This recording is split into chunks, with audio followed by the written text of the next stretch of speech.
Good morning, everybody. Today I'm doing another project to kind of stay away from a lot of plastic. I mean, plastic is good once you buy plants and you have these little containers that's left over and you can reseed in them. And you end up collecting and collecting. Next thing you know, you have storage full of pots that you end up really don't need to use, right? So I figure just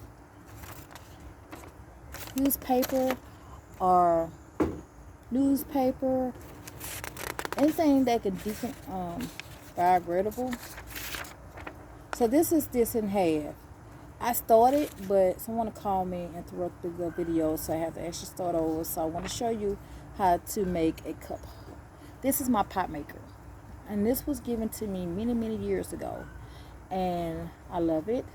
And it's good with kids. They can help me. So this is how I make mine. And I'm going to show you what I do. I roll this up. And if I want a little bit shorter, I can. And so I got this. And I just kind of help it out. And I kind of fold the ends in a little bit. I'm never perfect. But then, excuse me. Then I take this. And what this do, it helps me keep my ends folded in. So when I take this out, bam. And it's not going to come loose. And then once the dirt get in, and you put your soil in it, and then you got your little cup holder. See how simple, easy? So when your plants start growing and getting a good root in it, you can stick this whole thing into the ground. Don't have to worry about taking it out the pot. Anything. Let me show you what I'm talking about, okay? So here's some dirt that's in this pot I haven't used yet. This is what I'm talking about, plastic containers. They good, but they'll build up. Before you know it, you have a lot of them, especially if you late starting seeds and you want to get some plants into the ground. So what I do is going to get right here. This old dirt. It's hard. I didn't get a chance to plant in it yet. So I take this here. And then, look. I plant a seed. How easy was that? So right here, I have my seeds. And what I was going to plant is a squash. Because we have a long growing season here. And I can start squashing here. So what I do, I put these 2 seeds in. Then I water this in good. And I always put it in a little pot or a bowl or something. Something that can have a little water in it, because it will evaporate out here real quick and dry out. So you don't want it to dry out. You want to stay moist and keep it outside with the sun or partial shade in the sun. And let this germinate, and it'll do well for you. Or put it inside your greenhouse. Just make sure this don't dry out. Then you have your homemade pots.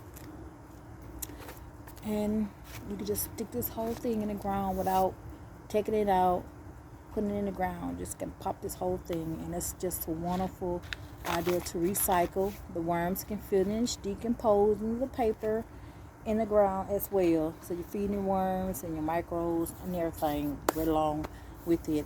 And just a great way to recycle paper and stuff into the ground. Just don't get the newspaper that have the coating on it and its color.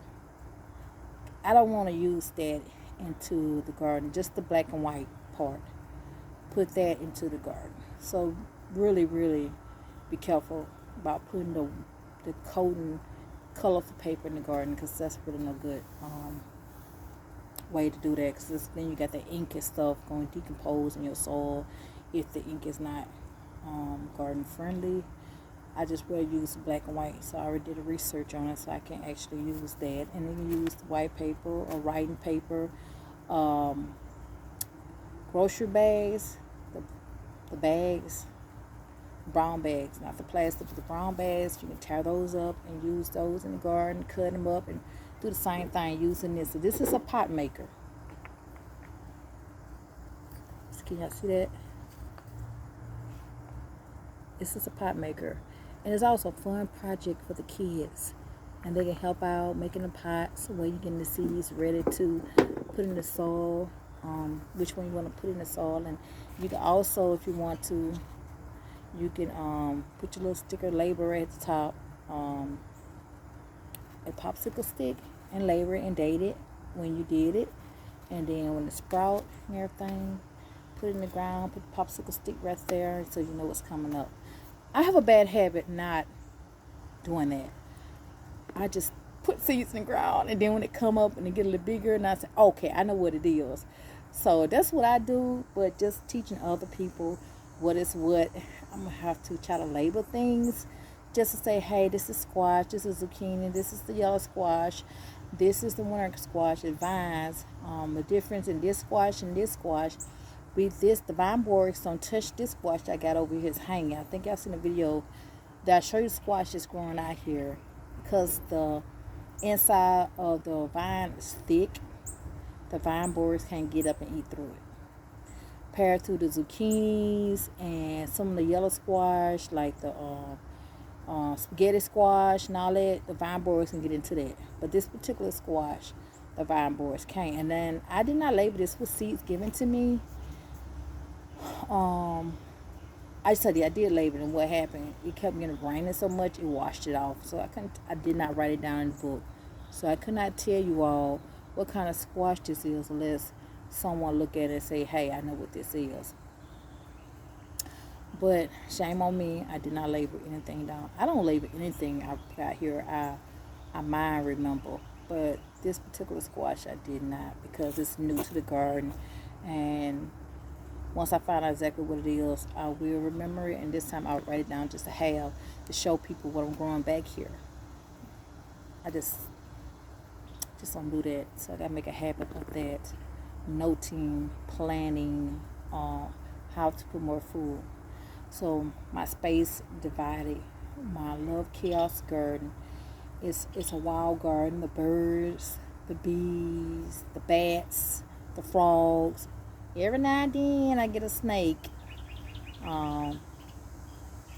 Certain spiders, lizards. Let's get back here. Hoverflies, ladybugs. I get all kind of species of animals in the food forest part. Now in my garden area, my raised beds, where I'm redoing it now and clean the weeds out. So I want to show you where we clean the weeds out. I did a hashtag, a challenge, and I want to finish that. This is a part of it. I mean, doing this here pottery, showing how easy. Let me turn the camera on and show you what I've been doing. So if you look at before, you couldn't see none of this. So I actually out here trying to get all this cleaned out in between here. Because I have exterior back here, but you don't know it because the mint just took over. So now I'm cleaning it out, getting the weeds taken care of. I have to run some lights down here because I'm doing a chaos dinner this coming Saturday for 2 guests. They want to have the dinner back here, so I'm going to make it look pretty. And I'm being a chef, so I'm cooking their dinner. And they're gonna be out here in the backyard where the sun go down. It's gonna be cozy, nice, and I'll have some music going on, and I'll be bringing their dinner out here to them. So that's an event I'm going to show you all, but just like I said, I can't put them on the camera. They don't want to be on the camera, but I will let y'all see the process of building up the romantic dinner back here in the Love Chaos Garden. Yeah. All said and done. From my yard to yours, I'm Pat Smith, and get y'all some of these arts and crafts. I'm so out of here. Bye.